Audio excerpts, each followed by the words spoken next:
Ladies and gentlemen, without further ado, please give a big welcome to your BLEXIT founder and final speaker, Candace Owens. All right, guys, one more time, make some noise. All right, guys, we have to talk about a lot of things that are happening right now on the left, because right now what we are seeing taking place in this country is honestly a struggle between light and darkness, between God and Satan. Come on now. Okay? There is not a time that Black Americans, Latino Americans, Asian Americans, Brazilian Americans need to find their voice more. Okay, I know it can be scary. I know what it's like when you look at your own friends and your own family and people that you grew up with and they tell you that you're crazy and that you're a racist. But I'm telling you, at this country right now, right, if the left wins, we are not going to recognize this country anymore. That is the truth. What we are talking about and what they are after are Marxist principles. They are right now teaching in school critical race theory. The left is reintroducing the same segregation that they had decades ago, okay? They are looking to foster race hate. When they see a crowd like this makes them nervous. Yesterday, I had pretty much every news agency in America contacting me, asking me about this event. The first two questions they wanted to ask me, they didn't want to ask what this was about. They didn't want to ask why so many minority Americans were showing up DC in support of law enforcement. They wanted to ask who funds you. They're already working on a narrative that you guys are paid protesters to be here. Okay? Like George Soros? Yeah, ridiculous. Like George Soros? They said, how could they afford to all come to DC? Who's funding this movement? Not Okay? George. Because they genuinely do not believe that Blacks and Latinos can make decisions outside of the leftist indoctrination, right? When they're expecting so many of us to abide and be emotional and watch the images on the screen and say, oh my gosh, that could be me. I have to get up. I have to riot and loot and burn down my own neighborhood. Then they wanted to ask me about COVID-19. If you saw me on Twitter, you saw how I dealt with that. We are not, if you see any press asking you a question about COVID-19, you can tell them to shut their mouths, okay? We're not those kind of minorities that are so stupid that we're going to play a part in your narrative that you are trying to attack this president and pretend that he is responsible for a pandemic, right? We demand a more honest conversation about what is happening in inner city communities. In places like New York City, where shootings are up over 200% from this time last year because they are actively defunding parts of the police officers. They actually said, oh, here's what we need to do. We want community development. I don't want community organization. I want the police. Right? You can call your community collaboration community center when there's an issue. If someone breaks into my home, I want somebody that is armed and on the side of the law, okay? If I'm facing an emergency and I'm facing an issue, I want to be able to call police officers. I don't want to call community organizers or take a new look at it. I was disgusted when I was watching these debates of our country. You know, we don't endorse explicitly any candidate at BLEXIT, but I will say that watching these debates, are you guys watching them? Make some noise if you're watching these debates. It would seem to me they only care about two things, right? COVID-19, right? Because 200,000 Americans have been killed by COVID-19. Where was that energy when hundreds of Black Americans and Hispanic Americans die every single weekend in inner cities? You want me to be afraid of COVID-19? You want these people who in one day can watch 60 people shot in their neighborhood on the south side of Chicago, right? And you don't ask any questions about that. They say you're not allowed to talk about black on black crime, right? You're not allowed to talk about it. It's racist to have that conversation. They want to talk about a pandemic, but they don't want to talk about the issues that are going on in our communities. They want us to be afraid of police officers. I think this year, 9 unarmed Black men, just so you guys have the facts on your side, were shot and killed by police officers. That's less than white Americans. That's less than Hispanic Americans. And yet this narrative that you're seeing, you would think, right, according to the news stations today, that Black Americans, if we right now are sitting here, police officers are lining up because they just want to kill us for no reason, right? That is the narrative that is out there today. Is that happening? No. If you're a minority American, you have a higher chance of being struck by lightning, okay, than killed unarmed by a police officer. So why are they doing this? Why are they doing this? Why are they doing any of this? Because they're sick. Why do we have the left attacking not just police officers, attacking men in general? This modern feminist movement. Boys can be women, women can be men, confusing our children, right? Why are they doing this? I'll tell you why they're doing this. What all of this is about, what all of this Marxism is about, and you're right, it is evil. If you read Karl Marx, you know that he was an avowed racist. But he understood something very, very simple. If you want government to be omnipotent, if you want to grow government, if you want socialism, which means that the government becomes God in your life, you have to undo everything in a person's life that gives them structure. So that means they attack faith. They mock Christians. They mock people who pray. They don't want you saying the Pledge of Allegiance, right? They don't want you. Now they're saying, oh, you can't sing the national anthem anymore. It's racist. What? Are you crazy? In fact, when we get to the White House, we should sing the national anthem. While all the cameras are there will be no kneeling at a BLEXIT event, right? They want to remove that. They want you to hate that. They want to destroy families. Very simple. If you don't want there to be a strong family structure, what easier way than to say men don't be men? Fathers don't live in the home. We don't need men anymore. That's toxic masculinity. That's a phrase that is developed to take away and to attack manhood. Like there is something wrong with being a man because they know that there is no society that can survive without strong men, right? And then they tell women there's something wrong with you if you don't support these crazy modern blue-haired feminists who are squealing about everything. I want nothing to do with you because you're not even a strong woman, right? Tell the truth. Tell the truth. The second Vice President Pence defeated Kamala Harris on points. What did they do? What did they do? Sexism, misogyny, right? That's weakness. That's weakness. We need strong women and we need strong men, but most importantly, we need strong families.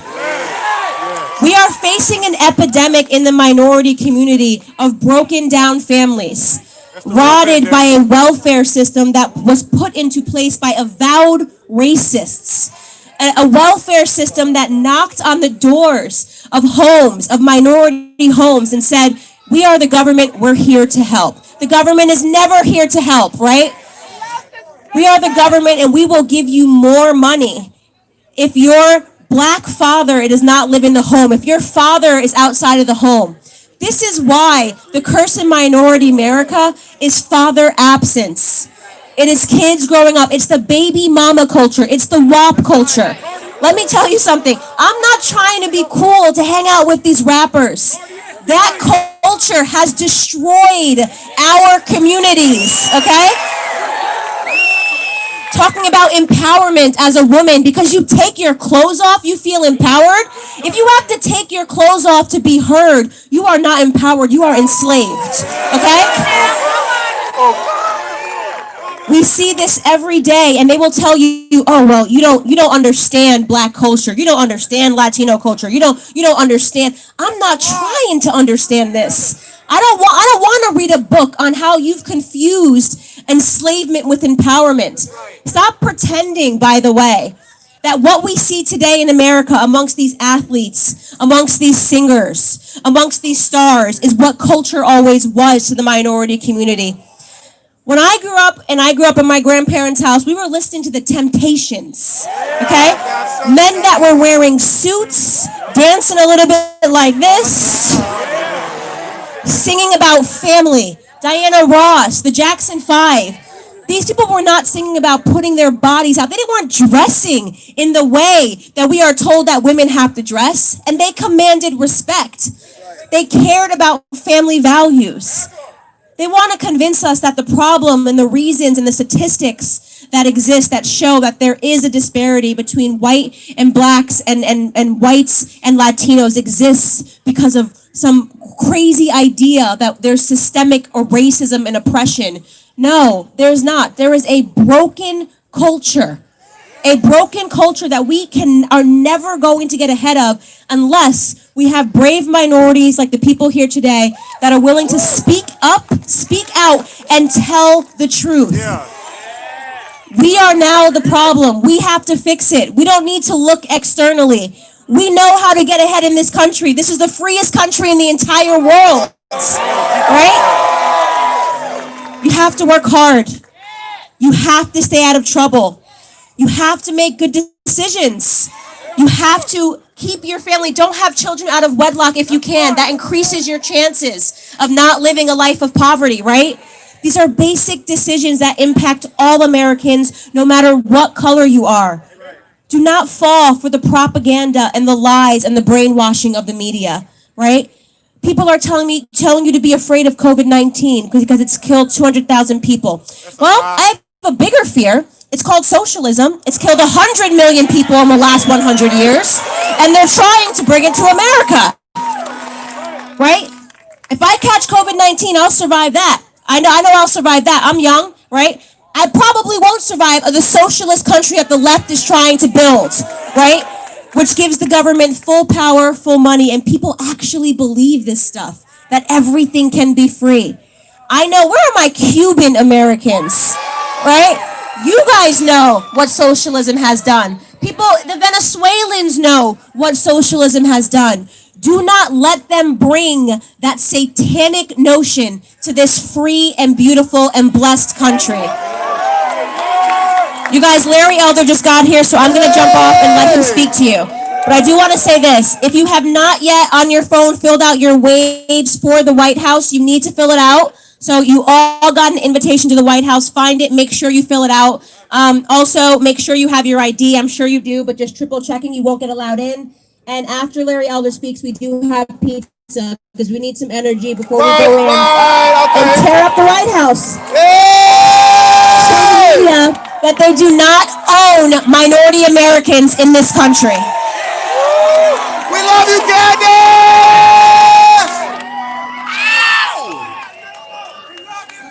She about 5-6 months pregnant now. She about to have that baby in a minute. Like December, she probably like December. She'll probably have that baby. Oh yeah. Yeah, you saying it? Yeah. Yeah, she about to have that baby. She hopped off the stage too.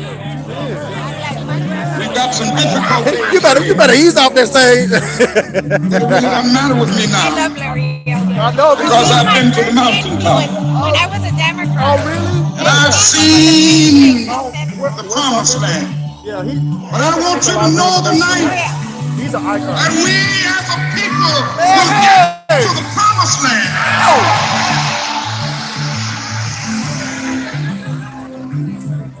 So I'm happy tonight. I'm not worried about anything. I'm not fearing any man. Mine eyes have seen the glory of the coming of the Lord.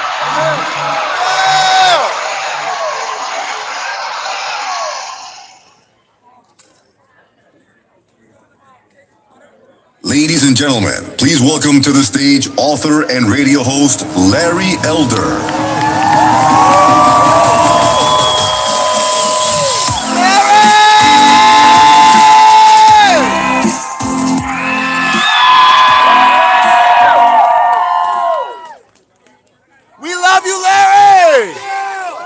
Test, test. It's on now. Wow. Wow. Nobody took a knee. No. You know, this whole narrative about the police out to get black people, the whole thing is complete and total BS. You know that, don't you? Fake news. Fake news. I'm in LA, and the coach of the Clippers named Doc Rivers, he just got fired. After a loss, he sits down at the table with a stat sheet, goes over exactly what happened with the game, goes over all the stats, blocks, assists, field throw percentage, three-point percentage, how many steals there were, all this stuff. Because in order to succeed in his profession, he has to connect the dots and be logical. George Floyd dies, Jacob Blake gets shot. What does Doc Rivers say? Has a press conference, he goes, why does this keep happening? LeBron James.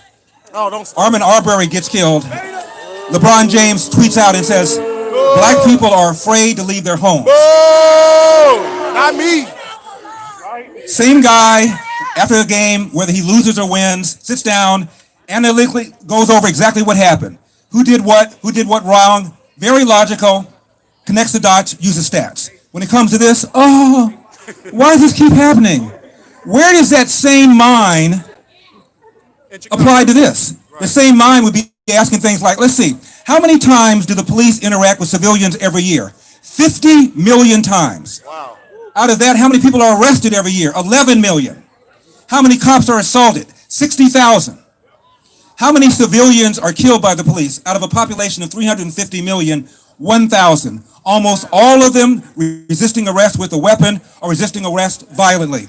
When you get down to white cops killing unarmed black people, of that 1,000, you're talking about less than 4% of the total. And unarmed does not mean not dangerous. Right. Michael Brown was unarmed, but his DNA was found on the officer's gun. Jacob Blake. So he was reasonably perceived as a threat. Of the cops who were killed last year, there were 60 of them. 40% of them were killed by blacks. Of the homicides in this country, 50% are black victims. Almost all of the black victims are killed by other blacks. So you're looking at a handful of unarmed blacks killed last year, 25, versus 7,000 blacks killed mostly by other blacks last year. But they don't care about that. They just care about it when a white cop kills a black person. That's when they care. Do you know there are more unarmed whites killed every year than unarmed blacks? Name one. Media couldn't care less.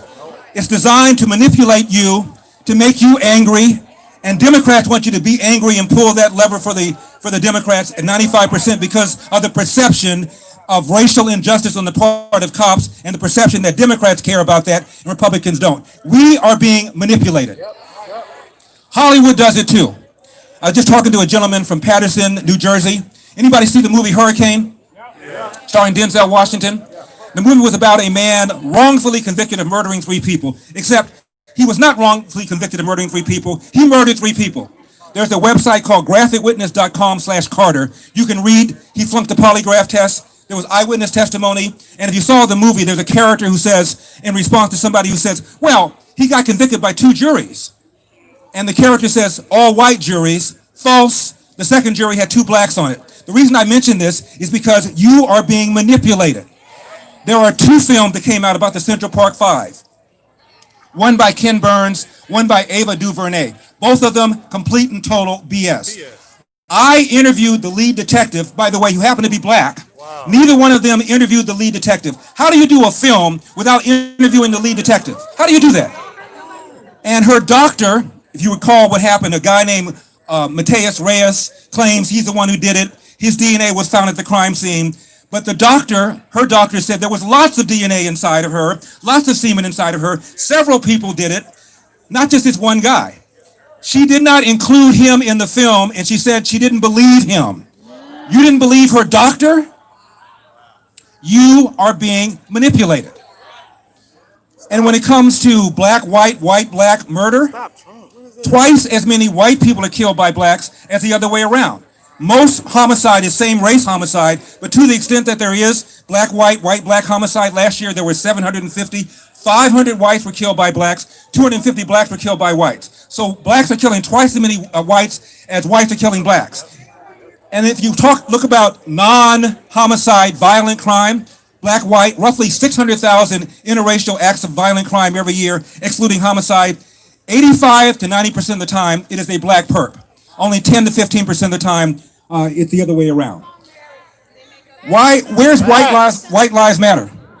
Facts. We are being manipulated. Yes. The number one problem facing the black community is not racist cops. It's not income inequality. It's not climate change. The number one problem facing the black community is the lack of fathers in the home. 70% of black kids are raised without fathers. And forget about elder. Barack Obama said a kid raised without a father is 5 times more likely to be poor and commit crime, 9 times more likely to drop out of school, 20 times more likely to end up in jail. Now the question is, why have we gone from 25% of black kids born outside of wedlock in 1965 to 70% today? And the answer is, it's the welfare state. The welfare state is incentivizing women to marry the government and allowing men to abandon their financial and moral responsibility. And that's what we ought to be talking about.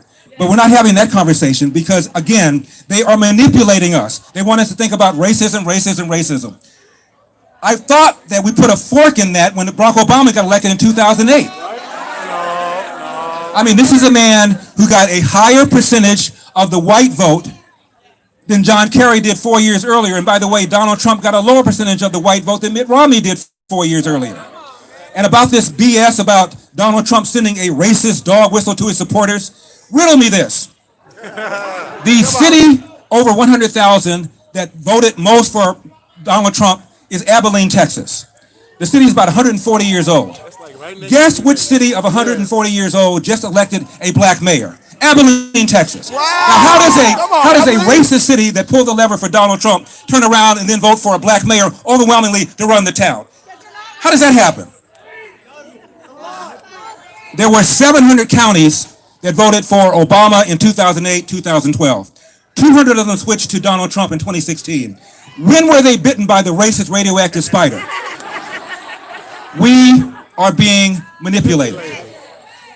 This is a country where you can realize your potential to the greatest degree in all of human history. Facts. And we ought to be doing that. Facts. This is a party, the Democratic Party, that opposes school choice.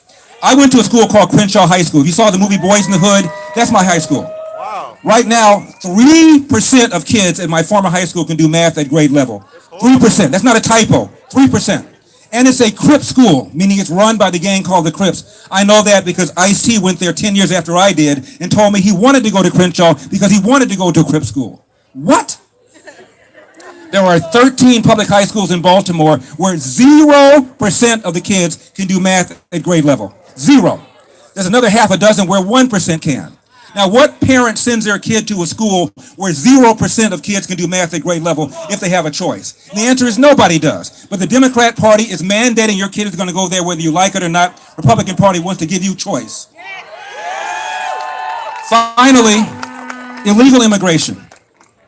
There's a Harvard professor named George Borhaus. He's probably done more work on the impact of legal and illegal immigration than anybody else. And there are winners and losers behind illegal immigration. Obviously, the winners are the illegal aliens themselves and people who employ them at lower wages than they would pay American workers. The big loser, unskilled black and brown workers living in the inner city who have to compete for jobs they would otherwise hold and whose wages are put downward because of the availability of illegal wages. Donald Trump is doing something about illegal immigration. The Democratic Party couldn't care less. Donald Trump supports public choice in school. The Democratic Party couldn't care less. Yet the black people go in there like lemmings and pull that lever 95% for a party that is denying your child an opportunity to get the best possible education, that doesn't care at all about the competition posed by illegal alien workers. We need to wake up. Nobody had a tougher life than my father, nobody. My father was kicked out of the house when he was 13 years old. Athens, Georgia, at the beginning of the Great Depression, Jim Crow South. He had a single mom who was irresponsible, had a bunch of boyfriends. My dad comes home one day at the age of 13, quarrels with his mom's then boyfriend. She sides with the boyfriend, kicks my father out of the house, never to return. My father became a janitor, became a Pullman porter. He joined the Marines. If anybody had a reason to be angry at the world, it's somebody like my father and my father's generation. My father told my brothers and me the same thing all the time. Hard work wins. You get out of life what you put into it. You cannot control the outcome, but damn it, you are 100% in control of the effort. And before you moan about what somebody did to you, look in the mirror and say to yourself, what could I have done to change the outcome? And finally, my father always told my brothers and me, sooner or later, bad things are going to happen. How you respond to those bad things will tell your mother and me if we raised a man. Knowledge is power. Do not let them manipulate you. May God bless America, and may God continue to bless you guys and Donald Trump. Thank you.